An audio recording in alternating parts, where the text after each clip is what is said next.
Welcome back to my channel. My name is Charlotte. I am the trauma-informed teacher, and this is Teacher Tip Friday. Today's teacher tip is all for brand new teachers. If you're just coming out of college, or if you're trying to get your very first teaching position, or it can also be for teachers who might be thinking about switching to a different role at another school. I am going to today take a little bit different approach. One of my very favorite subscriptions that I watch on YouTube is Pocketful of Primary by Michelle Emerson. And today I'm going to watch and react to her most recent vlog called Get Hired as a Teacher in 10 Easy Steps. And then I'm going to put my 2 cents in as well and let you know what I recommend doing. I'm kind of a pro at interviewing just because I have had many teaching jobs over the years. My husband and I have moved around a lot. Life has just taken us to different states and different situations. So I'm going to weigh in on her ideas. It is a great video. I'm not going to take anything away. She always does an awesome job at giving practical advice, and she also leaves a lot of amazing links that you can use to help get hired.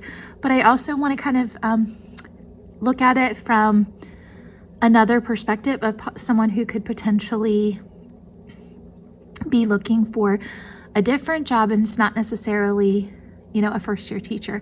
So let's go ahead and get started with the video, shall we? In college to become a teacher, if you clicked on this video, I'm assuming you're either in college to become a teacher, maybe about to graduate, or you're fresh out of college and looking to get hired for your first teaching position. Experience is the best teacher. Either way, you're probably feeling all the emotions. You're super excited because you've dreamed about becoming a teacher, but you're also nervous because you want to do well in interviews and ultimately secure the teaching position you're after. To sum it up, you're a little overwhelmed. If that all sounds familiar, don't worry, you are not alone. Those feelings are completely normal as you transition from college to the classroom, but that doesn't necessarily make it any easier to deal with. Thankfully, I am here to help. In this video, I'm going to outline in order 10 things you need to do to get hired for your first teaching job.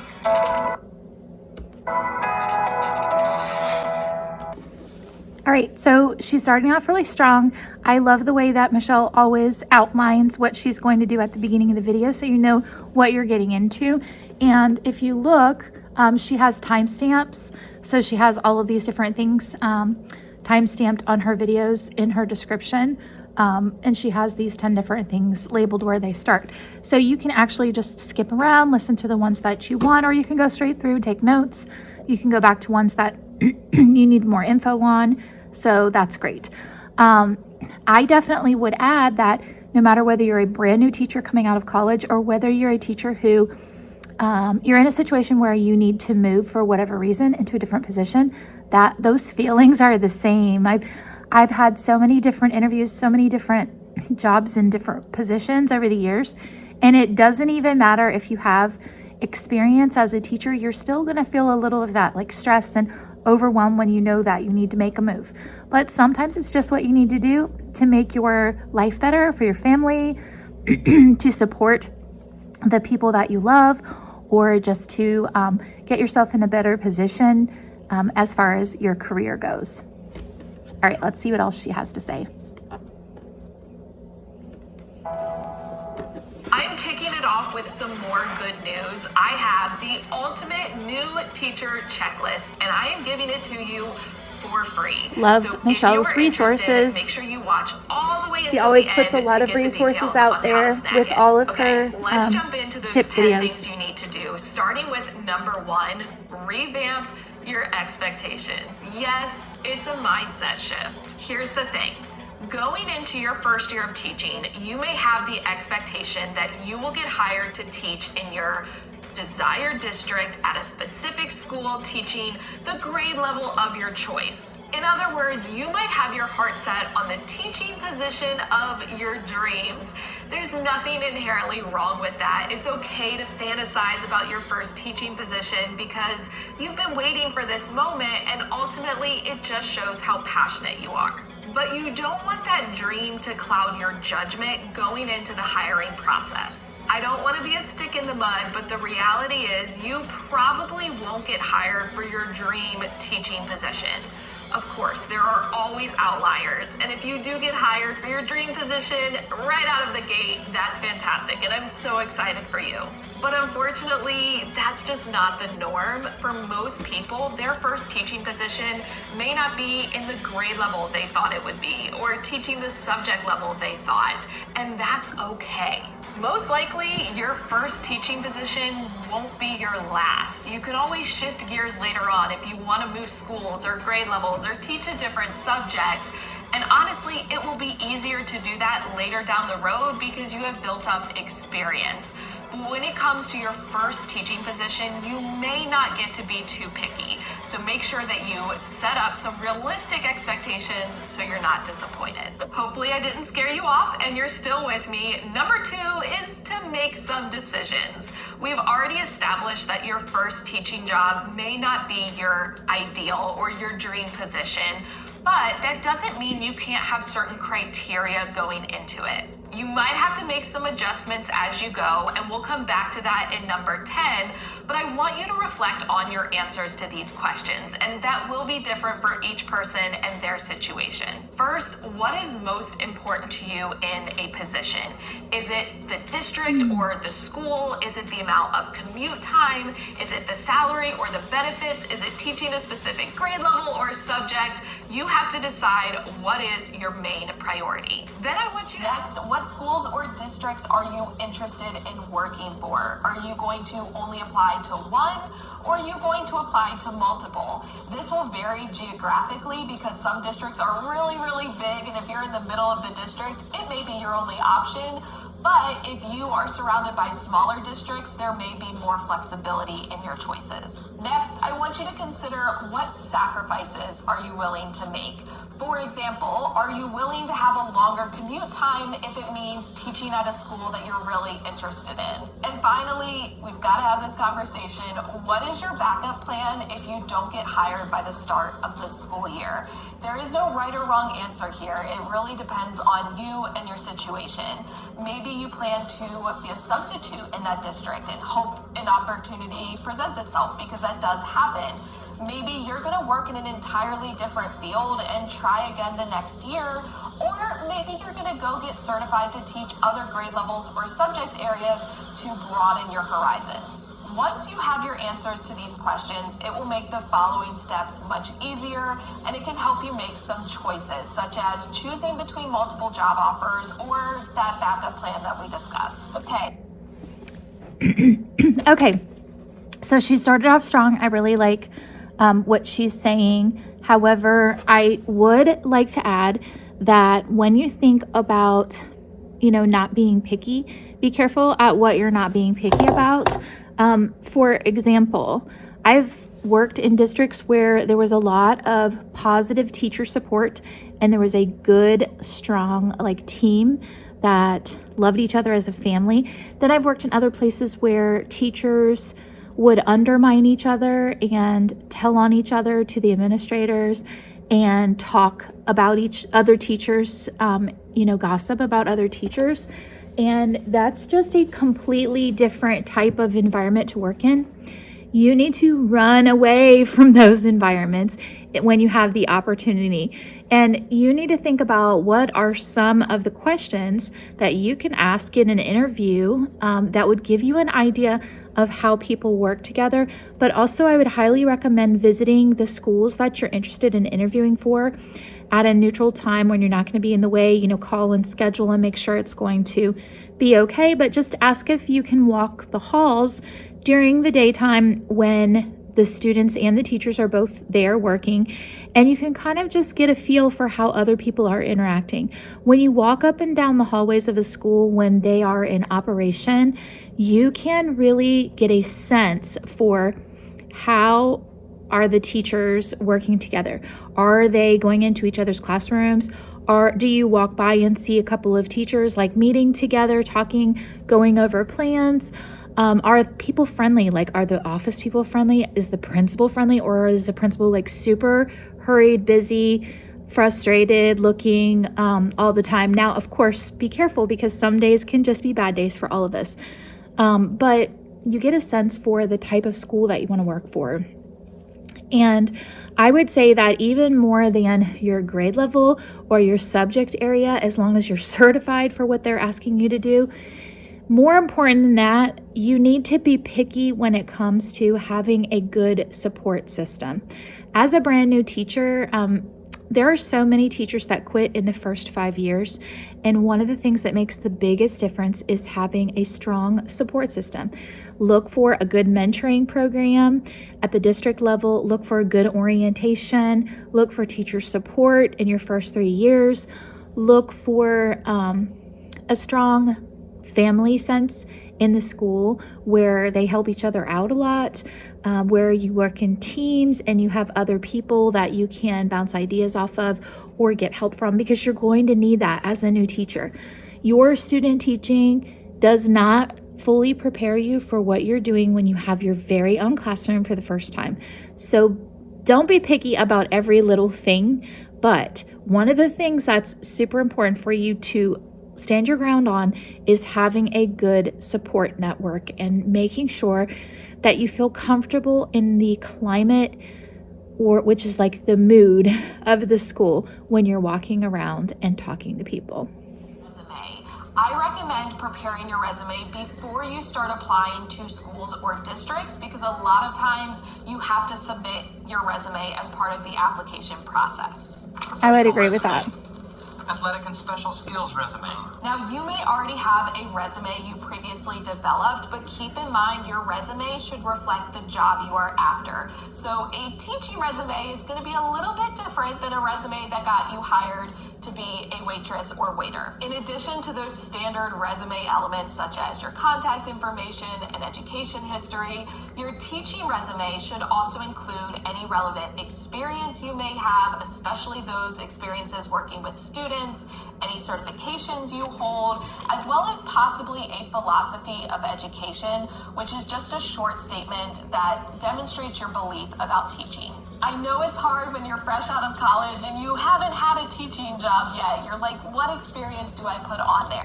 Now you're on to the good stuff. I mean, it's all good stuff. But number 4 is to apply for positions. Obviously, this process varies from state to state, district to district. Charter schools and private schools are a whole different ballgame, but for most public schools in the US, you have to first apply to the district. This tends to be a very generic application, and it's typically done online. From there, you may have to complete what's called a screening interview with someone from the district. Again, this is a very basic interview. It's nothing to freak out about. It's just a way for them to make sure you have the qualifications necessary for the position you're applying for. Once you have gotten past the screening interview, you are typically placed into an applicant pool.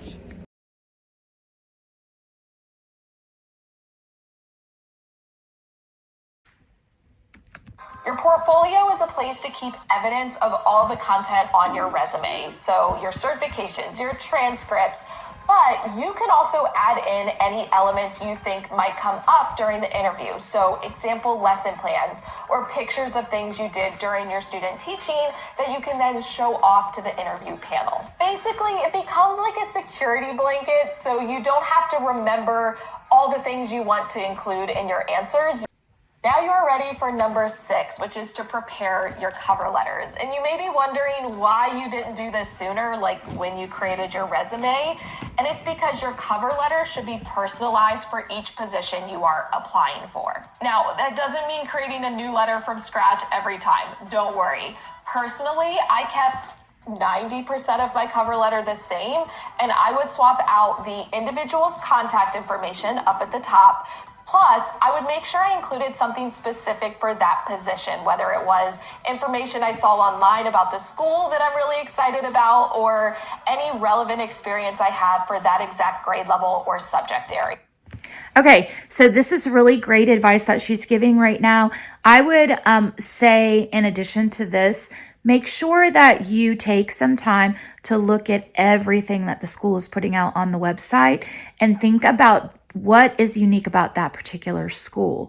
What can you find out that is sort of in the mission or vision for that school that they're putting out there online, that you can key into and show how your specific background and knowledge, skill set, the things that you're personally passionate about can support what the school is already trying to do. And that is a tip for whether you're applying for teaching, whether you're applying for administration, counselor, doesn't matter. Knowing the school and being aware of like, what are the school's strengths and weaknesses? What are they trying to do? What have they been focusing on? Exact cover letter at What have they been focusing on in their school improvement plan, which, by the way, you should be able to link to that through their website. Usually the school improvement plan is available online. So take a look and see what you can find and look at what are their plans and how does your specific background help to support that. Any position that you apply for, people are going to appreciate that you took the time to find out about their school. If you can speak to some of the people that already work there, that's even better because you can get a more personalized vision of what they're trying to accomplish. And then you can use that in your cover letter. Say, I understand that the school is trying to do this. I would love to be able to XYZ. Just throwing something little in there that shows that you understand the vision of the school and the direction that they're headed will set you apart from others. Speaking of interviews, number 7, it's time to start scheduling them. And you may be thinking, well, that's easy. However, I will say sometimes this is the hardest part of the entire process. Applicant is attempting to blackmail interviewer. You could be in an applicant pool with hundreds or even thousands of other people trying to get hired. And it can be very easy to just get ignored or not have anyone reaching out to you. And it feels like you're not making any progress. This is where you have to put a little bit of effort in order to get your name and face out there in order to get opportunities to interview. Once you have applied to the district, I want you to personally reach out to individual schools and administrators to introduce yourself as a candidate for hire, even if it doesn't appear that those schools are hiring.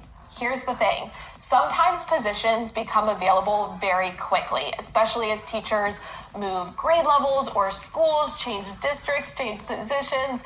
These new openings can come up like that. And you want to make sure you've already gotten your name out there. So when they're looking to hire for that position, you can be one of the first people they think about. So I recommend going onto the district website, finding a few schools you're interested in, either because they're close to you or you've heard good things. And I want you to either send an email to the administrators or visit the school in person. There are pros and cons for each. If you choose to email the administrator, you're going to introduce yourself, you're going to express your interest in working there. Okay, so from having worked at a district level position, I will tell you that when you are an administrator or you are so flooded with emails, there is really no way that an administrator can read every email that is sent.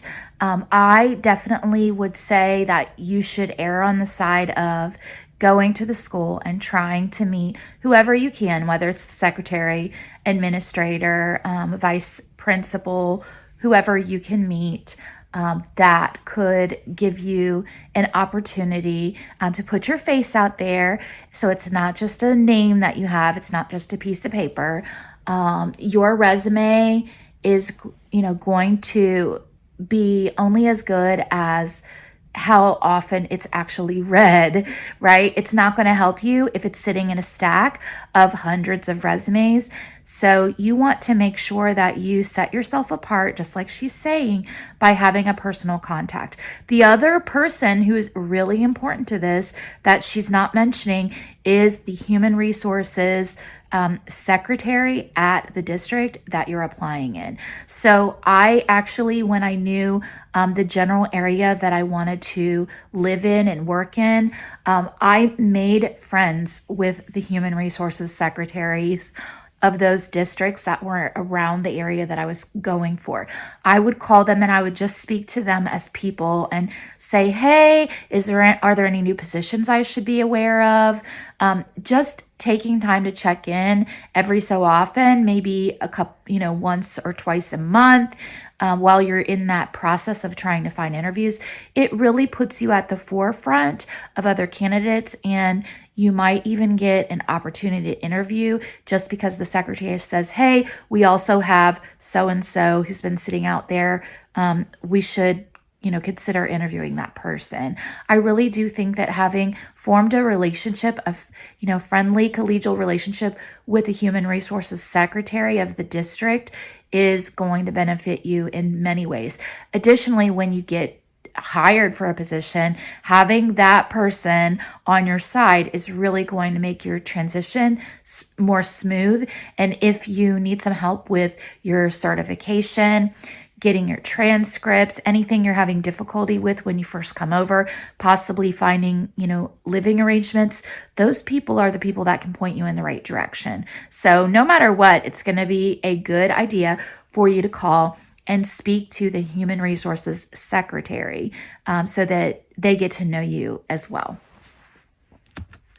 And you're going to attach your resume, cover letter, and possibly, so in the meantime, you're going to move on to number 8, which is to practice answering interview questions. Look, I don't care how you do it. You could have a friend or family member conduct a mock interview with you. You can stand in front of a mirror. You can record yourself on your phone. You can force your dog to sit in the room and listen to you. Whatever you choose, you need to make sure that you practice actually answering out loud interview questions that you will most likely get asked. The more you practice articulating your responses, the easier they will come out in an actual interview, and the more confident you will feel going into the interview. Go off of. And now we are ready for number 9, which is nail your interviews. Truly, I want you to think about this as the fun part. This is the chance to show off all your hard work and really be able to show the interview panel what you can bring to the table. I say that knowing that I'm someone who got incredibly nervous every time I went in for an interview, but as much as possible, just remind yourself, you've got this. You've done the work, you're ready for it, and just let them know who you are and who you will be as a teacher. That being said, I don't recommend scheduling an interview with your dream school or for your dream position as your first interview. Save that one, save the best for last.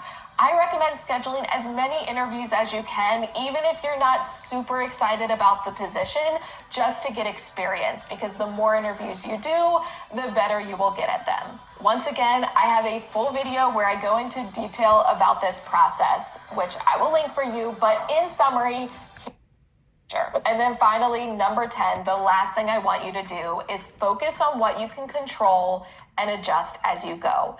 There will be things out of your hands, and you have to keep that in mind. For example, you can only control what you bring as a candidate to the interview. And I don't mean physically bring, I mean as a person, as an educator. You ultimately can't control what anyone else brings as a candidate. So if you don't get offered the position because someone was better suited for it, it is what it is. There's nothing you can do about that. I won't lie. It can feel defeating going on multiple interviews and not getting offered the position. But rather than just being disappointed and having your confidence tank, use that to add fuel to your fire. Find ways to better prepare yourself for the future. So practice answering those questions. Maybe add additional resources to your portfolio. Apply to other positions. Okay, so this is so important. Don't allow yourself to be discouraged if you don't get hired. You will get hired if you just don't give up. So take the time to look at How did you do in your interview? Were there any things that you would like to tweak for the next time? Change up anything that you think you didn't perform as well on. The other thing is, going into the interview, you need to be calm.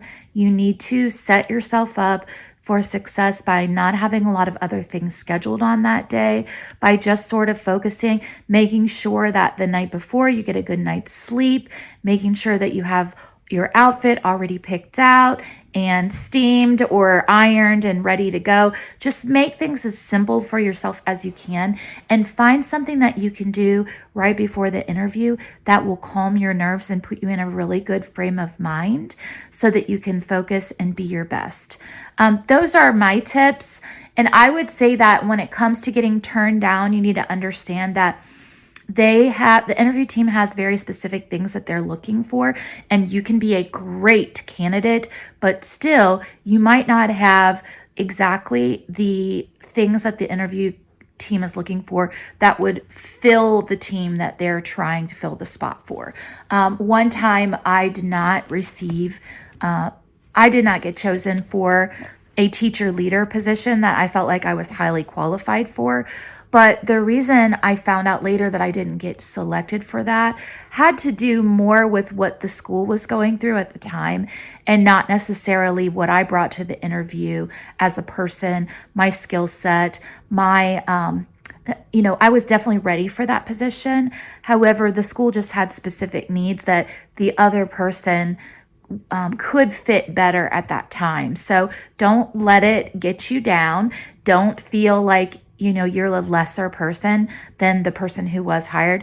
It's not about ranking people necessarily, even though some of that goes on. It's more about looking at a person's specific qualifications and looking at the spot and exactly what would fill the team in that specific area, and then selecting the best candidate from there. If you'd had the opportunity to see all of those things that went on behind the scenes, you might have made the same decision not to hire you as well.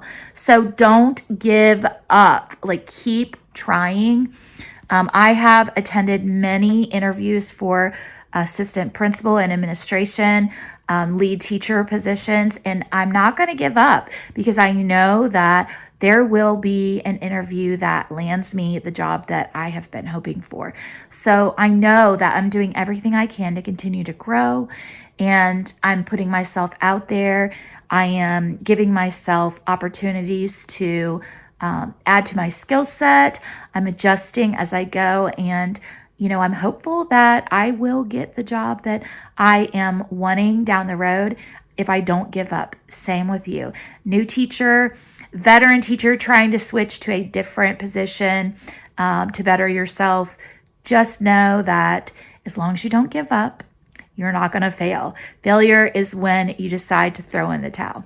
I hope that this reaction video has helped you today. I will put some links down below of places that you can go to get more resources, to watch sample interview questions for teachers. But if you have any questions, please place your comments below.